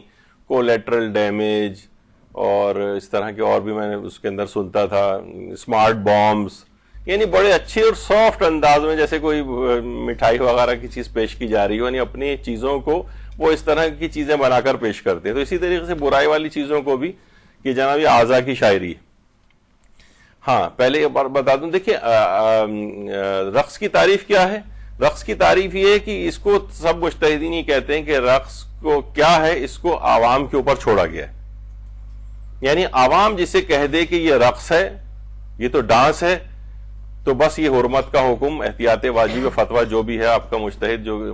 بتا رہا ہوتا ہے اس کے مطابق آتا ہے. اس میں بہت ساری چیزیں حل ہوں گی آپ کی، ابھی آگے چل کر ہم ذکر کریں گے کہ یہ والی جو تعریف ہے نا، جسے عرف ڈانس قرار دے، عرف جسے رقص قرار دے. مثلا کوئی شخص ہے ویسے ہی مثلا زمین کے اوپر اچھل رہا ہے اوپر سے نیچے، یعنی تو لوگ اکیلا آدمی ایسا کر رہا ہو جس طرح وہ باؤنسنگ والی کسی چیز کے اوپر انسان اچھلتا ہے، تو لوگ یہ نہیں کہیں گے کہ ڈانس کر رہا ہے. حالانکہ اس میں بھی تقریباً ویسے ہی ہے، یعنی اس میں ڈانس میں بہت کوآرڈینیٹڈ قسم کی موومنٹس ہوتی ہیں جسم کے پارٹس کی. تو بہرحال یہ دماغ میں رکھیں کہ اس کی جو ویسی ٹیکنیکل چیزیں ہیں اس میں شریعت نہیں پڑتی ہے. وہ کہتی ہے بس عرف جس کو ڈانس قرار دے، کیونکہ اگر بہت ٹیکنیکل اس کے اندر چلے جائیں گے تو پھر تو لوگ کہیں گے یہ جناب یہ ورزش والا ڈانس الگ ہے، اور یہ فلاں چیز کا ڈانس الگ ہے، اور فوک ڈانس یہ الگ ہے، اور لہو و لعب والا ڈانس الگ ہے، اور قومی ترانہ اور یہ قومی نغموں کے اوپر جو ڈانس ہوتا ہے وہ الگ ہے. تو شریعت اس میں نہیں جاتی. شریعت کہتی ہے بس عرف جس کو ڈانس قرار دے. بس یہ دماغ میں رکھیے گا، اس سے آگے بہت سے مسئلے حل ہونے والے ہیں. اچھا، ہمارے برادران اہل سنت جو ہیں ان کا بھی ایک نظریہ ظاہر معاشرے کے اندر رہتے ہیں، تو تقریباً ان کے ہاں حنفی، شافعی نہیں مالکی اور حنبلی، حنفی، حنبلی اور مالکی، ان کے ہاں رقص جو ہے مطلق طور پر حرام نہیں، بلکہ وہ اس کو مکروہ قرار دیتے ہیں. اور بعض شافعی جو ہیں وہ مکروہ قرار دیتے ہیں، اور بعض جو ہے مباح بھی قرار دیتے ہیں. اور وہ ان کے ہاں یہ حرمت کا حکم کیوں نہیں ہے، اصل میں ابھی آگے چل کر ہم ذکر کریں گے کہ ایک روایت ان کے پاس ہے. تو بعض ضعیف، دیکھیے کچھ علماء، کچھ تو روایات اس میں ضعیف ہیں، یعنی خود ان کے اپنے بھی علماء کہتے ہیں کہ اس میں جو روایات ہیں ایک آدھ معتبر بھی ہے، لیکن اور جو روایات ہیں کہا وہ ضعیف ہیں اس میں، اور وہ اس کی رقص کو جائز قرار نہیں دیتی ہیں۔ مثلا اس کے اندر جو جس سے وہ کہتے ہیں کہ حرام نہیں ہے اور جائز ہے، وہ اصل میں ایک روایت جو کہ صحیح مسلم کی ہے وہ لے کر آتے ہیں کہ پیغمبر اسلام نے حضرت عائشہ کو حبشیوں کا رقص دکھایا۔ تو ہمارے جو علماء ہیں، میں ان کا پڑھ رہا تھا آیت اللہ جعفر سبحانی کا، انہوں نے اپنے ایک درس خارج کے اندر بھی یہ بات اس والی روایت کو ڈسکس کیا ہے، اور کہا ہے کہ اگرچہ یہ روایت سند کے اعتبار سے، یعنی اگر علماء اہل سنت کے اعتبار سے دیکھیں تو سند کے اعتبار سے یعنی یہ معتبر روایت ہے، لیکن کہا ہے کہ اس کا جو متن ہے کذب محض ہے، یہ صریح جھوٹ ہے۔ یعنی بلکہ یہ بھی انہوں نے لکھا ہے کہ کبھی ہم کہہ سکتے ہیں کہ بخاری و مسلم مثلا، یا مثلا کوئی اور مفتی صاحب بھی وہ اپنی بیوی کو مثلا جو ہے وہ حبشیوں کا ڈانس دکھانے کے لیے لے گئے، کہا کہ پیغمبر اسلام جیسا کائنات کی افضل ترین ہستی، وہ کیسے ہم تصور کر سکتے ہیں کہ حبشیوں کا ڈانس اور رقص جو ہے وہ دکھانے لے کے گئے ہوں۔ اچھا، بعض علماء اہل سنت نے اس کی اور تفصیلات بھی بیان کی ہیں کہ نہیں، یہ اس طرح کا ڈانس نہیں تھا، بلکہ نیزوں کے ذریعے جو جنگی فنون اور حرب ہوتے ہیں وہ لے کے ہاتھوں میں جو ہے وہ کر رہے تھے، حبشی وغیرہ اس کا مظاہرہ کر رہے تھے، اپنے سٹنٹس جو دکھاتے ہیں، تو اس کو جو ہے ڈانس کہا گیا، رقص۔ لیکن بہرحال اس میں یہی کہا ہے کہ وہ رقص دکھانے لے گئے تھے۔ تو یہ والی جو روایت ہے اس کی بنا پر ان کا نظریہ یہ ہے کہ بہرحال حرام تو نہیں ہے، البتہ دیگر جو چیزیں اس میں شامل ہیں اس کی وجہ سے اس میں کراہیت ہے۔ یا مثلا ایک روایت پیش کی جاتی ہے، امام نسائی نے سنن کبریٰ میں لکھی ہے، علامہ بہیقی نے لکھی ہے، تو اس کے اندر یہ ہے کہ ایک روایت ہے، میں پڑھ دیتا ہوں، البتہ اس کی بھی سند کو انہوں نے یہی کہا ہے، لیکن یہ چیزیں پیش کی جاتی ہیں، آپ عام معاشرے میں رہتی ہیں، اس وجہ سے یہ بات ہم کر رہے ہیں کہ پیغمبر اسلام نے حضرت زید بن ابن حارثہ کو اپنے بھائی اور مولا دوست کا درجہ عطا فرمایا، تو حضرت زید نے بھی اس اعزاز کے ملنے پر خوشی سے رسالت مآب کے گرد دائرے کی صورت میں رقص کرنے لگے حضرت زید۔ اس کے بعد حضرت جعفر ابن ابی طالب، وہ رسول اللہ کو اعزاز بخشتے ہوئے رسول اللہ نے ان کو فرمایا تھا، حضرت جعفر کو، تم خلق اور خلق میں میری شبیہ ہو۔ اس مرتبے کے ملنے کی خوشی میں حضرت جعفر طیار نے بھی حضرت زید کے گرد ایک حلقے کی صورت میں رقص کرنا شروع کر دیا۔ پھر رسول اللہ نے مولا علی کو اعزاز بخشتے ہوئے فرمایا، یا علی انتا منی و انا منکا، اے علی تجھ سے، تو مجھ سے ہے اور میں تجھ سے ہوں۔ اس پر حضرت علی کھڑے ہو کر حضرت جعفر کے گرد ایک تیسرا دائرے کی شکل میں رقص کرنا شروع ہو گئے۔ اب معاذ اللہ اس قسم کی جو روایات ہیں، بہرحال اس کو خود علماء اہل سنت بھی کہتے ہیں کہ نہیں، ان روایات کے اندر سخت ضعف پایا جاتا ہے، اور راویوں کے اعتبار سے اس کو ڈسکس کیا ہے انہوں نے۔ تو بہرحال بہت سی چیزیں جو ہیں وہ معاشرے میں اس طرح سے پیش کی جاتی ہیں کہ کوئی بات نہیں ہے تو سب جائز ہے۔ یا مثلا ایک دلیل اس میں پیش کی جاتی ہے، حضرت ایوب جب بہت سخت بیمار ہوئے تھے، اب دیکھیے انہوں نے اس کے لیے تعویلات اور اس کے جواز کی چیزیں گھڑی کہ ارکس برجلے کا ھذا مغتسل بارد و شراب، یعنی حضرت جب ایوب بہت زیادہ بیمار ہو گئے تو پروردگار نے ان کو حکم دیا کہ اپنے پاؤں کو زمین پر مارو، تو وہاں سے جو چشمہ جو جاری ہوگا وہ اس سے تم نہا بھی سکتے ہو، اور وہ پینے کے لیے ٹھنڈے پانی کے طور پر بھی اسے استعمال کر سکتے ہو۔ تو فرماتے ہیں کہ یہ دیکھیے یہاں پر ارکس برجلے کا، اپنے پاؤں کو زمین کے اوپر مارو، تو اس کی جس طرح رقص میں بھی پاؤں کو زمین پہ مارا جاتا ہے اس لحاظ سے، تو بھائی خود سوچیے کہ صرف ایک پاؤں مار کے اور معجزے کے ذریعے وہاں سے کوئی چشمہ نکلنا اور شفا کے لیے اس کو پینا یا استعمال کرنا، وہ ایک بالکل الگ چیز ہے۔ زمین پہ پاؤں مارنے کو، یعنی انہوں نے کہا کہ اس کا مطلب پاؤں اس میں بھی مارا جاتا ہے رقص میں، اور حضرت ایوب نے بھی مثلا مارا تھا۔ تو یہ سب بہت ہی یعنی بودی، احمقانہ اور اس قسم کی جو دلائل ہیں وہ اس میں دیے جاتے ہیں۔ یا پھر کہا، پھر جو لوگوں نے جواب دیا کہ وَإِذِ اسْتَسْقَىٰ مُوسَىٰ لِقَوْمِهِ فَقُلْنَا اضْرِب بِّعَصَاكَ الْحَجَرَ فَانْفَجَرَتْ مِنْهُ اثْنَتَا عَشَرَةَ عَيْنًا، یعنی حضرت موسیٰ نے جب کہا کہ میری قوم جو ہے وہ پانی کی طلبگار ہے، تو پروردگار نے کہا کہ تم اپنے عصا کو پتھر کے اوپر مارو۔ جب انہوں نے پتھر پہ مارا تو اس میں سے 12 چشمے جاری ہو گئے۔ تو پھر اس لحاظ سے جب وہ پاؤں کو زمین پہ مارنے کا حکم تھا، اس سے اپنے رقص کی جو ہے وہ اس کی دلیل بنائی، تو پھر یہ بھی انہوں نے عصا کو بھی پتھر کے اوپر مارا، تو یعنی یہ کوئی دلیل تو نہیں بنے گی کہ یہ اس سے رقص کی جو ہے وہ اس کے جواز کی چیزیں، لیکن یہ چیزیں پیش کی جاتی ہیں معاشرے کے اندر، تو یہ آپ کے سامنے رہے کہ یہ سب بودی قسم کے دلائل ہیں۔ اچھا اب آ جائیے جو فقہی اس کے احکام ہے اس لحاظ سے عورت کا نامحرموں کے سامنے رقص، اب وہ چاہے شادی بیاہ کی محفل ہو یا کوئی بھی اس طرح کی ہو، عورت کا نامحرموں کے سامنے رقص کرنا یہ بھی احتیاط واجب کی بنا پر، اب میں زیادہ تر اس میں آغا سیستانی کے مسئلے بیان کروں گا، اور پھر آخر میں وہ میں نے شروع میں بیان کر دیا کہ وہ اس سے جڑے ہوئے مربوط حرام کاموں کی وجہ سے آغا رہبر یا آیت اللہ خوئی یا شیخ جواد تبریزی وغیرہ جو ہے اس کی جڑے ہوئے مربوط حرام کاموں کی وجہ سے اس کو حرام قرار دیتے ہیں. لیکن یہ اب جو مسئلے ہیں آغا سیستانی نے مختلف استفتاحات میں ان کے جواب دیں کہ عورت کا مثلا نامحرموں کے سامنے رقص، اور فرماتے ہیں احتیاط لازم کی بنا پر جائز نہیں. مرد کا نامحرم عورتوں کے سامنے رقص، چلیں عورت کی تو عزت عفت وقار اور اس کے حجاب کا مسئلہ ہے، بہت سے لوگ جو ہیں کہتے ہیں کہ چلو شادی بیاہ منگنی وغیرہ اس میں مرد حضرات بھی اس میں ٹپکتے ہیں اور وہ ڈانس کرنا شروع کر دیتے ہیں. نہیں، مردوں کے لیے بھی نامحرم عورتوں کے سامنے رقص ہی جائز نہیں احتیاط لازم کی بنا پر. یہی آغا سیستانی سے پوچھا گیا کہ عورت کا عورتوں کے سامنے رقص کا کیا حکم ہے اور مردوں کا مردوں کے رقص کے سامنے کیا حکم ہے؟ تو انہوں نے کہا احتیاط لازم یہ ہے کہ اس کو بھی ترک کیا جائے، یعنی عورت عورت کے سامنے بھی رقص نہیں کر سکتی اور مرد مرد کے سامنے بھی رقص نہیں کر سکتے احتیاط لازم کی بنا پر. یعنی عورت کا عورتوں کے سامنے رقص اور مرد کا، اچھا اب آ جائیے عورت کا عورتوں کے سامنے رقص، یہ بھی آپ نے سن لیا احتیاط لازم کی بنا پر منع ہے. مرد کا محرم عورتوں کے سامنے رقص، آغا سیستانی فرماتے ہیں یہ بھی نہیں، مثلا گھر کے اندر ہے، بس گھر ہی گھر کے لوگ ہیں اور جو ہے وہ گھر محرم عورتیں ہی موجود ہیں، بہنیں ہیں مثلا اور صرف ماں ہے، اس میں کوئی شخص جو ہے نا اٹھ کے ذرا ڈانس کرنا شروع کر دے خوشی سے، کسی شادی وادی کی یا مہندی کی تقریب ہو رہی ہے مثلا، تو اب لیکن کوئی نہ کوئی اور بھی تو نامحرم ہوتا ہے، چلے نامحرم ہو یا نہ ہو دونوں صورتوں میں فرماتے کہ نہیں احتیاط لازم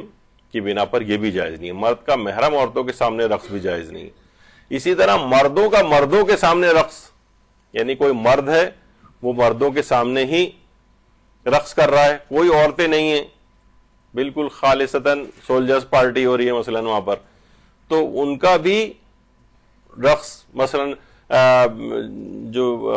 محاذ وغیرہ پہ ہم دیکھنے میں آتا ہے کہ بہت سے ہمارے فوجی حضرات جو ہیں وہ اپنا ڈانس وغیرہ کرنا شروع کر دیتے ہیں اور بیچ میں وہ جل رہی ہے آگ وغیرہ اور اس کے ارد گرد اپنے آپ کو ذرا خوش وغیرہ رکھنے کے لیے. تو بہرحال مردوں کا مردوں کے سامنے رقص یہ بھی احتیاط لازم کی بنا پر جائز نہیں. اچھا عورت کا گھر کے محرم مردوں کے سامنے رقص، وہ بھی احتیاط لازم کی بنا پر جائز نہیں. بیوی کا شوہر کے سامنے رقص، یہ تمام شیعہ اور سنی فقہا متفق ہیں کہ بیوی اپنے شوہر کے سامنے رقص کر سکتی ہے بشرطے وہاں کوئی اور نامحرم دیکھنے والا نہ ہو. اور اسی طرح شوہر کا بیوی کے سامنے رقص، ویسے تو شوہر کو تیگنی کا ناچ ویسے نہ چاہے ہوا ہوتا ہے، لیکن بہرحال یہ کہ وہ اگر کوئی رقص، کچھ علماء نے البتہ کہا ہے کہ اس کی وقار اور اس کے خلاف ہے کہ اس قسم کا کرے، لیکن بہرحال سب لوگ یعنی اس میں کوئی استثناء بھی نہیں، سارے کے سارے شوہر و بیوی والے مسئلے کے اندر وہ کہتے ہیں کہ البتہ اس میں وہ احتیاطیں رہیں کہ دیگر کوئی اور حرام کام اس کے اندر نہ ٹپک پڑے، جیسے کہ ابھی آگے چل کر بھی ہم ذکر کریں گے، جس میں ایک یہی ہے کہ مثلا شوہر و بیوی چلیں وہ آپس میں ایک دوسرے کے ساتھ مل کر رقص کر رہے ہیں لیکن موسیقی کے ساتھ ہو رہا ہے، موسیقی لہوی بھی بجائی جا رہی ہے، تو اب موسیقی لہوی جو ہے وہ ایک حرام چیز اس کے اندر شامل ہو گئی تو اس حرام کام کا گناہ ملے گا. اچھا اب ایک چیز اور بھی ہوتی ہے، لوگوں نے اس میں اور چیز بھی نکالی کہ مثلا عورت یا مرد اگر تنہائی میں رقص کر رہے ہوں، ایک تو ہے کہ مثلا یعنی اس کے معنی کہ عورت اکیلے کمرے میں ہے اور وہ تنہا رقص کر رہی ہے، یا مرد اکیلے کمرے میں ہے اور تنہا رقص کر رہا ہے. اب تو یہاں کوئی برائی ورائی، کوئی نامحرم، کوئی حجاب، کوئی اور چیز شامل نہیں ہے. آغا سیستانی فرماتے ہیں احتیاط لازمی ہے کہ یہ بھی جائز نہیں، یعنی تنہائی میں بھی رقص کرنے کی اجازت نہیں. دیکھیے کہا یہی جاتا ہے نا کہ بہرحال یہی ہے کہ انسان یعنی اصل اس کا تقویٰ یہ ہے کہ اس کی تنہائی بھی پاکیزہ ہونی چاہیے. اور یعنی بہت سی روایت میں یہ بات بھی آئی جس کا مفہوم یہ ہے کہ یعنی انسان دیکھیے دوسروں کے سامنے گناہ نہیں کرتا ہے لیکن تنہائی میں گناہ کر جاتا ہے. تو پروردگار یہ کہتا ہے کہ کیا تو نے ایک عام انسان جو مخلوق تھا میری، کیا میں اس سے بھی گیا گزرا ہوں کہ اس کے سامنے تو تم ارتکاب گناہ نہیں کرتا ہے لیکن جب تو اکیلا ہوتا ہے تو میں تو تجھے ہر وقت دیکھ رہا ہوں. یعنی تو نے مجھے ایک عام آدمی کے برابر بھی نہیں سمجھا کہ اس کے سامنے نہیں کر رہا اور میرے سامنے کر رہا ہے. تو بہرحال مرد یا عورت تنہائی میں بھی اگر رقص کر رہے ہوں تو اس میں بھی احتیاط لازم کی بنا پر جائز نہیں. اسی طریقے سے ماں بیٹا، باپ بیٹی، بہن بھائی کا رقص آغا سیستانی فرماتے ہیں یہ بھی احتیاط واجب کے طور پر جائز نہیں. اسی طرح بہنوں کا بہنوں یا ماں کے سامنے رقص یہ بھی جائز نہیں. تو اچھا مختلف طریقوں سے جو ہے میرے خیال اوپر گھوڑے وغیرہ دوڑنا شروع ہو گئے ہیں. تو بہرحال اس میں بھی یہ ہے کہ مثلا اپنے بھانجے بھتیجوں کے سامنے اور ہر طرح سے مراجع سے لکھ کے، مجتہدین سے لکھ کے پوچھا جا چکا ہوتا ہے، مثلا آقا سیستانی سے، یعنی جتنے بھی ابھی رشتے میں نے لیے ہیں، حالانکہ بہت سے مسئلے بالکل واضح ہیں لیکن لوگ لکھ کر پوچھتے ہیں کہ نہیں جناب بھانجے بھتیجوں کے ساتھ مثلا ان کے سامنے کرنا کیسا ہے، تو انہوں نے بھی یہی کہا کہ جائز نہیں ہے. اچھا اسی طریقے سے بہت سے لوگ یہ واقعتاً پوچھتے ہیں، شاید مغربی معاشرے میں چیز عام ہو کہ مثلا کوئی پارٹی ہو رہی ہے اور شادی شدہ جوڑوں کا رقص ہے، اس میں کوئی نامحرم بھی نہیں ہے، بیوی اپنے صرف شوہر کے سامنے ساتھ رقص کر رہی ہے اور اسی طریقے سے ہر کپل جو ہے وہ رقص کر رہا ہے، اور لکھ کے بھی پوچھتے ہیں کہ جناب وہاں پر کوئی موسیقی بھی حرام والی نہیں بجائی جا رہی ہے، عورتوں کا حجاب بھی بالکل مکمل ہے، کوئی اور مفسدہ بھی نہیں ہے، تب بھی فرماتے ہیں احتیاط لازم کی بنا پر شادی شدہ جوڑوں کا اس طرح سے رقص، یعنی جہاں اور بھی لوگ موجود دیکھنے والے ہوں ان کا جائز نہیں. البتہ اکیلے کمرے میں یا ویسے ہی وہ ہوں تو وہاں پہ جائز ہے، رقص کر سکتے ہیں میاں بیوی. لیکن شادی شدہ جوڑوں کی کوئی پارٹی ٹائپ کی ہو رہی ہو اور وہاں پر سب چیزوں کا خیال بھی رکھا جا رہا ہو، چلے ہم سوچ سکتے ہیں کہ یہ کوئی خیالی بات نہیں ہے اور حقیقت بھی ہے، تب بھی فرماتے ہیں کہ احتیاط واجب کی بنا پر لازم نہیں. اسی طرح سے صوفیہ کا جو عارفانہ رقص ہوتا ہے، صوفیہ کا مثلا بہت سارے ٹرکش ڈراموں کے اندر ان کا رقص دکھایا جاتا ہے، اور آج بھی جب کبھی کوئی ان کا دن آتا ہے ترکی وغیرہ کا قومی دن، تو اس کے اندر بھی یہ والے ڈانس پیش کی جاتے ہیں. تو بہرحال یہ بھی انواع رقص میں سے ہی ہے. احتیاط لازم کے طور پر یہ والے رقص جو صوفیہ کے جو عارفانہ رقص ہوتے ہیں اس کی بھی اجازت نہیں. اسی طرح سے ایک چیز اور بھی آتی ہے جس کو دھمال کہا جاتا ہے، لوگ اس کا بھی بہت پوچھتے ہیں. مثلا ہمارے ہاں قلندر والا دھمال اور یہ اس طرح سے، تو اس کے اندر بھی علماء نے یہی کہا کہ اصل میں جو اصل تعریف ہے رقص کی وہی دماغ میں لائیے، کیا عرف اس کو رقص شمار کرتا ہے یا نہیں شمار کرتا ہے. اگر وہ عرف اس کو رقص شمار کر رہا ہے تو یہ حرام ہے. عرف اگر اسے رقص شمار نہیں کر رہا ہے تو جائز ہو سکتا ہے، بشرطے اور کوئی حرام کام اس کے ساتھ نہ ہو. لیکن وہ اس قسم کی جو چیزیں ہو رہی ہوتی ہیں وہاں پر، اس میں اور بھی چیزیں ایسی ناپسندیدہ آ جاتی ہیں. البتہ اس کو کوئی یہ نہیں کہ اگر فقہی اعتبار سے، بالکل قانونی اعتبار سے اگر یہ چیز جائز بھی ہو جائے تب بھی اس کو کرنا کوئی یعنی اچھی چیز جو ہے وہ ایک شمار نہیں کیا جائے گا، انسان کے وقار اور اس کے خلاف ہے. تو یہ اس قسم کی چیزیں جو ہیں جو ہے وہ کی جاتی ہیں دھمال وغیرہ کے اندر. ہاں البتہ ایک مسئلہ ایک آتا ہے، وہ یہ ہے، چلیں وہ بھی میں آگے چل کے بتاتا ہوں. ایک تو اب آ جائیے علاقائی رقص. اچھا بہت سے ابھی ہوتا ہے کہ جناب کھٹک ڈانس پیش کیا جا رہا ہے اور ہمارے مختلف صوبوں کے ڈانس الگ الگ ہیں. جیسے ہی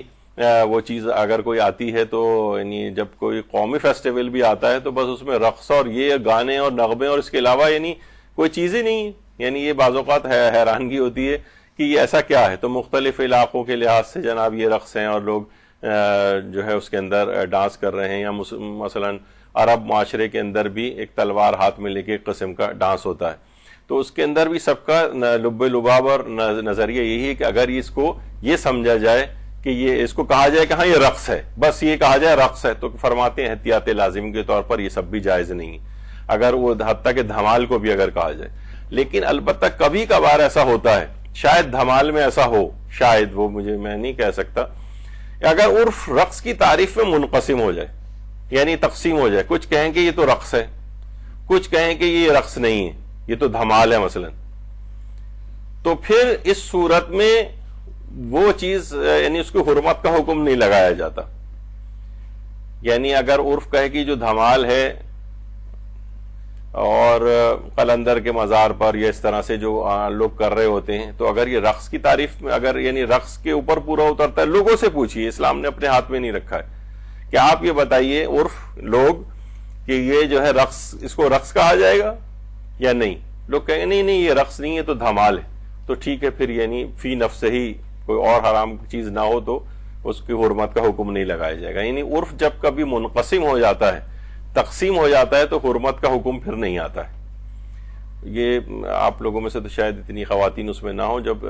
مراسم عزاداری کے اندر اس کو ہم نے بہت تفصیل کے ساتھ ڈسکس کیا تھا کہ عرف جب منقسم ہوتا ہے تو اس کی بہت سی مثالیں اس میں آئی تھیں، اور یہ گانے اور موسیقی کے حوالے سے بھی مسائل میں چیز آئی تھی. اچھا، اب ایک قسم ہوتی ہے ورزشی رقص. ورزشی رقص یعنی ورزش ہو رہی ہے جناب ایک، اور اس میں رقص والی کیفیت ہو رہی ہے، اور کہہ رہے ہیں کہ بھائی یہ تو ہم نا ایکسرسائز والا ڈانس کر رہے ہیں. ایروبکس کہہ لیں یا کسی بھی ورزش کے اعتبار سے.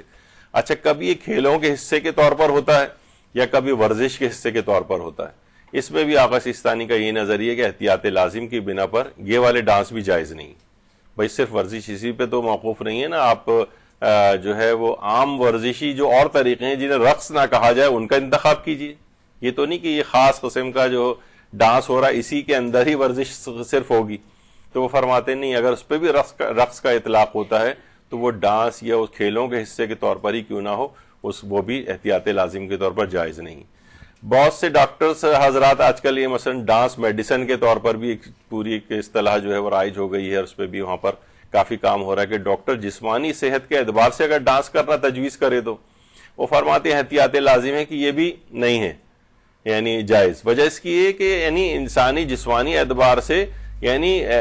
ورزش یا خاص قسم کی جو ورزشی چیزیں ہوتی ہیں وہ آپ ان کا انتخاب کریں، یا آپ لیبل اور نام بدل کے اس کو ایک لہوی طریقہ کار کو کیوں اختیار کر رہے ہیں.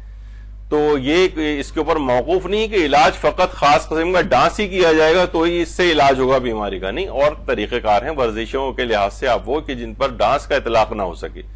تو ڈاکٹر حضرات اگر اس قسم کی چیزیں اس طرح تو آپ ہر چیز میں دیتے چلے جائیں گے لوگوں کو اجازتیں، پورا ایک اسلام ہی خطرے میں پڑ جائے گا. اسی طرح سے اسکولز میں بہت سے اسکولز میں ڈانس کلاسز کمپلسری بھی ہوتی.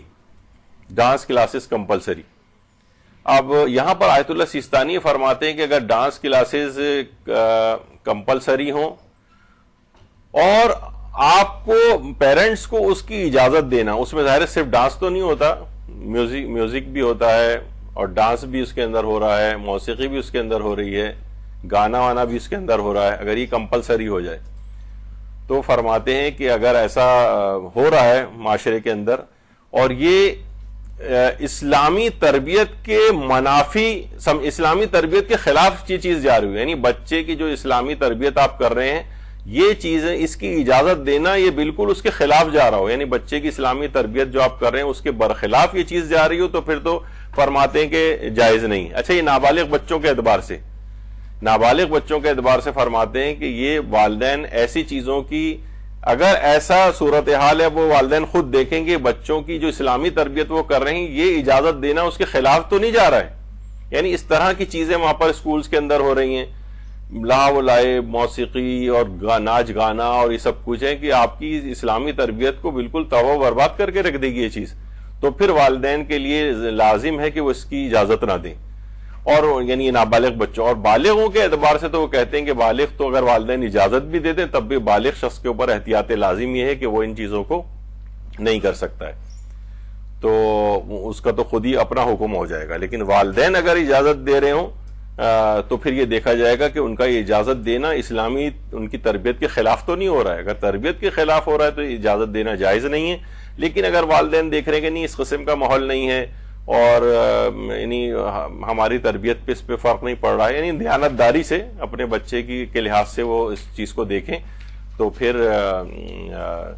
عموماً یہ والدین کے اپنے اوپر ہے کہ وہ دیکھیں کہ یہ کس میں اس طرح کے کوئی مفاسد ہیں یعنی جو اسلامی تربیت کے خلاف جا رہے ہوں. اچھا، اب رقص کو سیکھنا سکھانا کیسا ہے؟ تو یہ بھی فرماتے ہیں کہ احتیاط لازمی ہے کہ ظاہر ہے جب رقص سیکھا کوئی رقص دکھا رہا ہوگا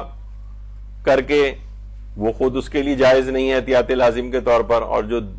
دیکھنے والا یعنی وہ سیکھ کر پھر کرے گا کیا؟ کرنا تو اسے رقص ہی اکیلے میں بھی ہم نہیں کر سکتا تو پھر اس کا کیا فائدہ ہے اس کا. تو بہرحال اگر کوئی رقص یہ لازمہ بن رہا ہے اس طرح سے کہ کوئی رقص کر کے دکھا رہا ہو اور وہ تو یہ اس لحاظ سے جو ہے وہ مثلا اگر لائیو اس طریقے سے ہو رہا ہے کسی جگہ کو سیکھنے جا رہا ہے تو خود اس کے لیے بھی احتیاط لازم یہ ہے کہ یہ جائز نہیں. اسی طرح سے آئینے کے سامنے رقص کرنا تو وہی والی تنہائی والی بات ہو گئی اس کے اندر کہ اگر تنہائی میں بھی کوئی رقص کر رہا ہے چاہے آئینہ سامنے ہو یا نہ ہو, دونوں صورتوں میں انہوں نے احتیاط لازم لگائی ہے. لائیو رقص دیکھنے کا فقہی حکم, لائیو اور ٹی وی دونوں کے اوپر, جیسے ابھی ایک ہوتا ہے لائیو رقص دیکھنا اور ایک ہے ٹی وی پر رقص دیکھنا. آغا سیستانی تو فرماتے ہیں دونوں میں کوئی فرق نہیں ہے, دونوں میں احتیاط لازم کی بنا پر جائز نہیں. تو اور لائیو کے اندر تو آپ تو خود ہی محفل و لاو لائیو کا پارٹ بننے ہوتے ہیں, وہ ایک اور حرام آ جاتا ہے. بے حجابی اور نفسانی برائیوں کے اندر گرفتار ہونا وہ تو پورا ایک اور خطرناک پیکیج ہو جاتا ہے. اچھا, بہت سے افراد یہ کہتے ہیں کہ جناب ہم غیر لاہوی رقص کریں, اس میں کوئی لاہو لائب نہیں ہے, بالکل پاکیزہ نہیں, اس میں بھی احتیاط لازم کے طور پر جائز نہیں. اسی طرح ائمہ کی ولادتوں کے جشن میں خوشی سے رقص کرنا یہ بھی اب شروع ہو گیا ہے, اور ایران کے اندر بھی بہت سی جگہوں پہ ہوتا ہے, پاکستان میں بھی میں نے کچھ کلپس وغیرہ دیکھے ہیں اس طرح سے امام بارگاہوں کے اندر لوگ ایک رقص جیسی ایک کیفیت جو ہے وہ ہو جاتی ہے, حتیٰ کہ امام حسن مجتبیٰ علیہ السلام کی اللہم صلی علی محمد و آل محمد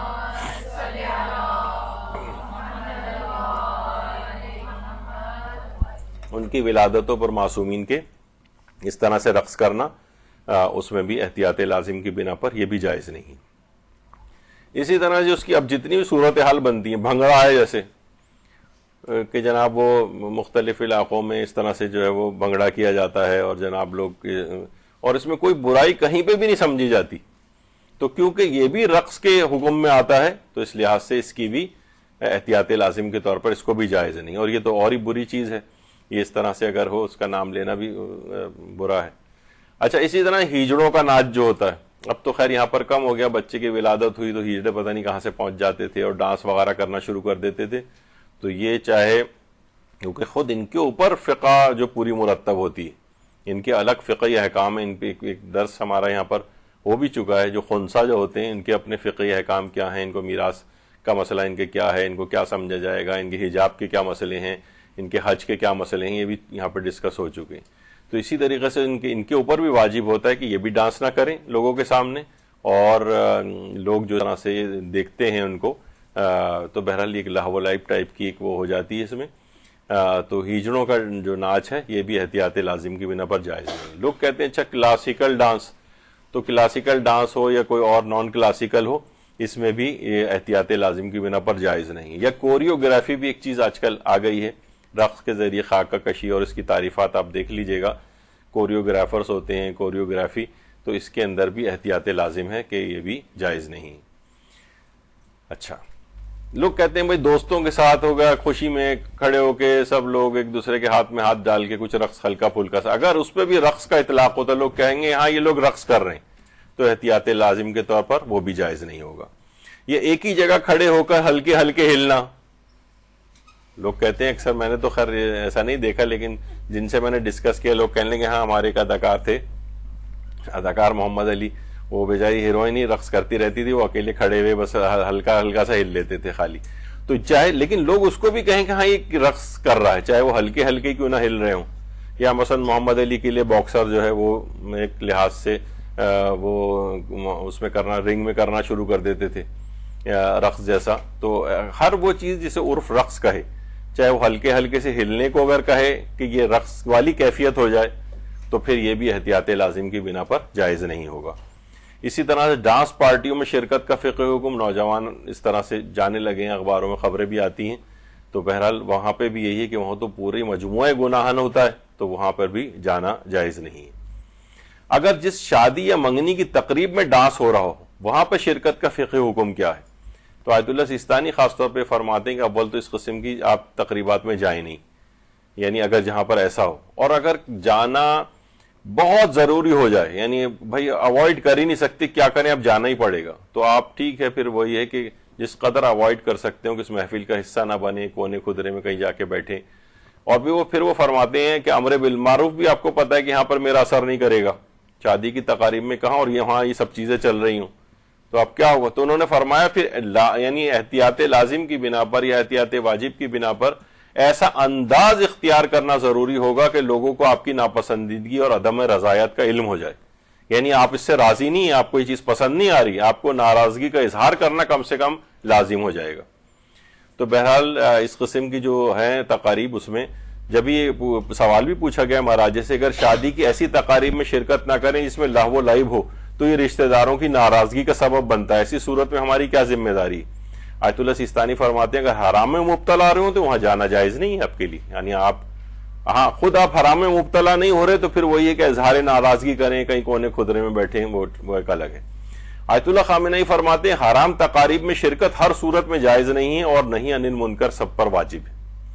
اور آیت اللہ تقی بہجت فرماتے تھے رشتہ داروں کی ناراضگی کے بہانے حرام الہی کو حلال نہیں کر سکتے. یعنی یہ بہانے بازی ہے آپ کی کہ وہ ہو جائیں گے اور ایسا ہو جائے گا. اور ان کو بھی سوچنا چاہیے, آپ دیندار اشخاص کو آپ اس کے اندر بلا رہے ہیں تقریبوں کے اندر, آپ کو پتہ ہے کہ اس میں آنا پسند نہیں کرتے اور آپ نے جان بوجھ کے ان کو بلا, تو ان کی اپنی توہین ہے ان کی. اس کا مطلب انہیں کوئی کنسیڈر ہی نہیں کر رہے ان کی دینی شخصیت کو یا کچھ, اور آپ ان کو فسق و فجور کی محفل میں دعوت دے رہے ہیں. یا تو آپ اہتمام کریں, اس کو نہیں کریں ان چیزوں کو. اور آیت اللہ ناصر مکارم شیرازی فرماتے ہیں اگر نہی عن المنکر کی استطاعت نہ رکھتے ہوں تو ایسی تقاریب میں شرکت ہی نہ کریں.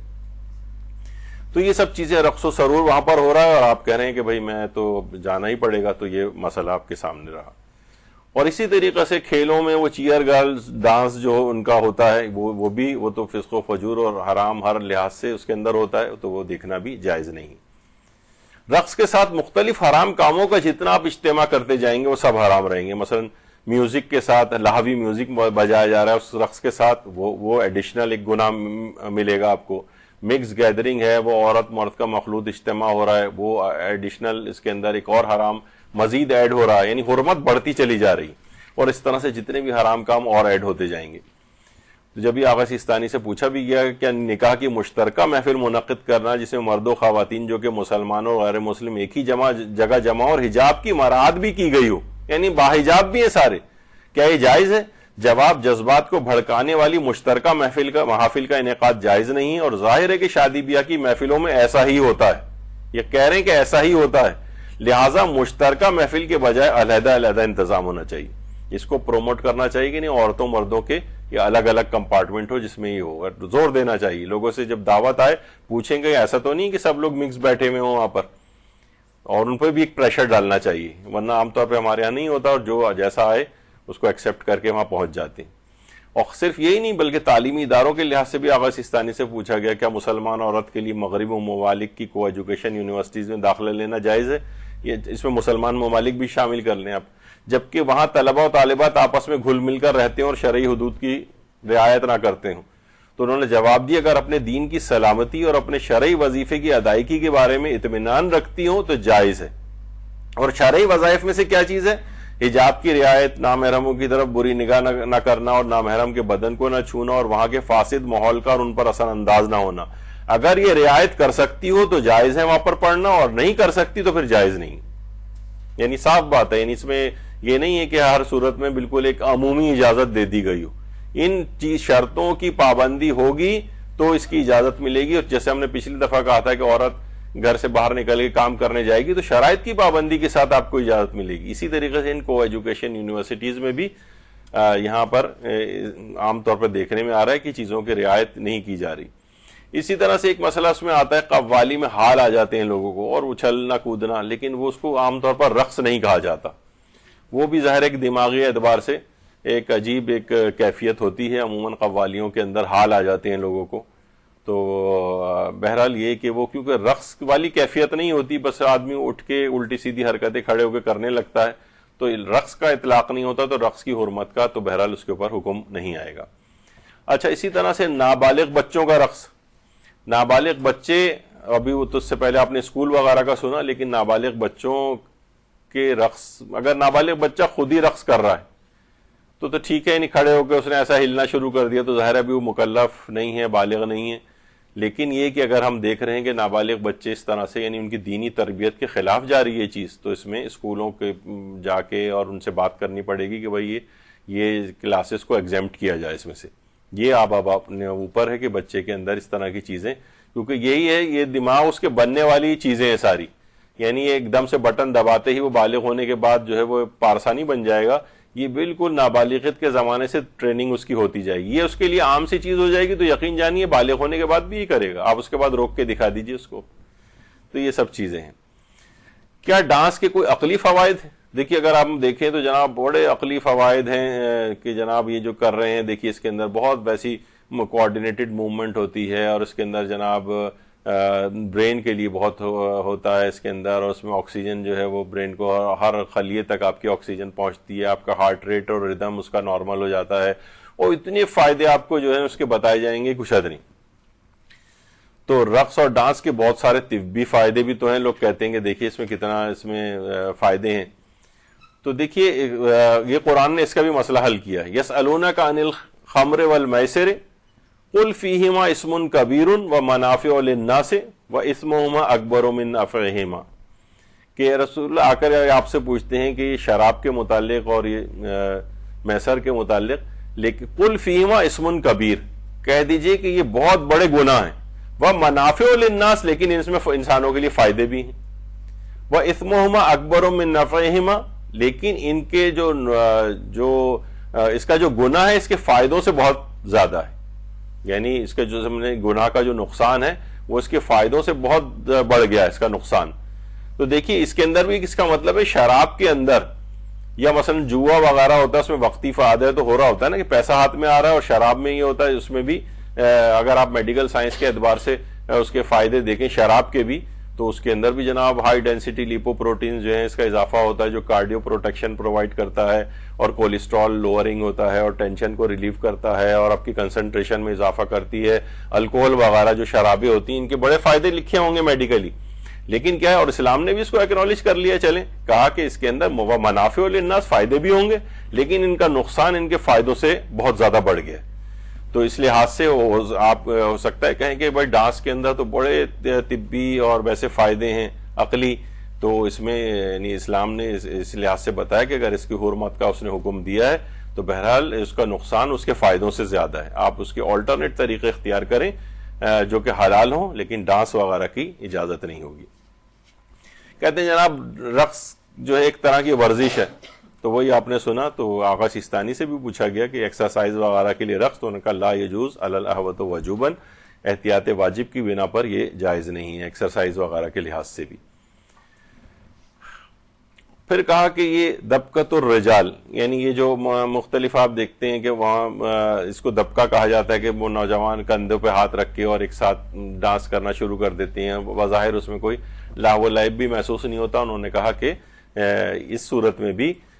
محل اشکال ہے یہ, اور فہوا نوع من الرقص,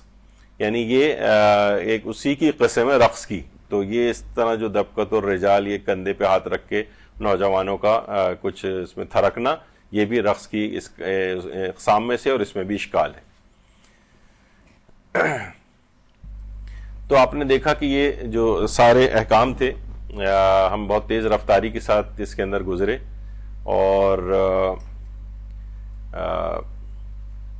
لیکن اس میں نتیجہ آخر میں اس کا کیا نکلا کہ آغا سیستانی تقریباً ان کا جو نظریہ بیان ہوا کہ احتیاط واجب کے طور پر ہر وہ چیز اس پر رقص کا اطلاق ہو وہ احتیاط واجب کے طور پر جائز نہیں. اور آیت اللہ خوئی اور آیت اللہ خامنہئی فرماتے ہیں کہ اس سے مربوط جو جڑے ہوئے حرام کام ہیں اس کی بنا پر, کیونکہ وہ عام طور پر رقص کے اندر وہ سب چیزیں شامل ہوتی ہی ہیں. کوئی آپ دیکھیں ٹی وی جس مورد ابتلا جو مسئلے ہیں ان میں وہ چیزیں کیونکہ ہوتی ہیں, تو لہٰذا ان کے فتوے کے لحاظ سے بھی یہ چیز جائز نہیں ہوگی. اور فواہشات کی اس کے اندر بہت زیادہ کثرت ہو گئی ہے, تو جتنی بھی طریقہ کار ڈانس کے اور مختلف جو چیزیں اور حکم احکام ہر لحاظ سے جو اس سلسلے میں پائے جاتے ہیں وہ سب آپ کے سامنے بیان ہو گئے. بہرحال معاشرے کے اندر دیکھیے یہی ہے کہ اس میں ابھی جو سننے میں آیا کہ کون سی جو وہ چیز وائرل ہوئی ہے, تو اس کے اندر بھی یہی سب چیزیں ہیں کہ دیکھیں اس میں فسق و فجور عام ہو رہا ہے. اس میں لوگ خوب زبردست قسم کا پیسے بھی کما رہے ہیں, اور لوگ بھی جو ہیں اس کے اوپر ڈسکشن کر رہے ہیں, لوگ اپنے وقت کو ضائع کر رہے ہیں. اس کی دیکھا دیکھی جناب اور لوگوں نے بھی یہ کام کرنا شروع کر دیا. خلاف بولنے والا کہیں بھی معاشرے کے اندر نظر نہیں آ رہے. تو ہر شخص کا فریضہ یہ ہے کہ ان احکام کو یہ استفتاء جو ہیں موجود ہیں یہ اس میں دفن رہنے کے لیے نہیں ہے، بلکہ لوگوں تک پہنچائی جائیں گی چیزیں، بچوں کے حوالے سے ہیں، ان کے دماغوں میں چیزیں ڈالی جائیں۔ پہلے مرحلہ تو علم میں آنے کا ہے، علم میں آنے کے بعد اس کی بار بار تبلیغ کا ہے، تبلیغ کے بعد اس پر زور دینے کا مسئلہ ہوتا ہے، پھر کہیں جا کر لوگ اس سے بچتے ہیں۔ ابھی تو وہ سوچ رہے ہیں کہ شاید یہ حلال، اور کیونکہ اتنا زیادہ چیز ہو رہی ہے، عامت البلوہ ہونا وہ اباحت کی دلیل نہیں ہوتا کہ ایک چیز معاشرے میں بہت زیادہ موجود ہے تو ہم یہ کہیں کہ جناب یہ تو چیز جائز ہوگی، جبھی تو یہ اتنا کوئی بول بھی نہیں رہا ہے، اس کا مطلب ہے جائز ہے۔ جبھی ہر کوئی بالکل آزادانہ طور پر تمام فیملیز بیٹھ کے سب ڈانس وغیرہ ٹی وی پہ دیکھ رہی ہیں، چاہے وہ اخلاق خراب کرنے والے ہوں، سارا سوشل میڈیا غالباً ان سے بھر گیا ہوگا اب تک، تو یہ سب چیزیں جو ہیں یہ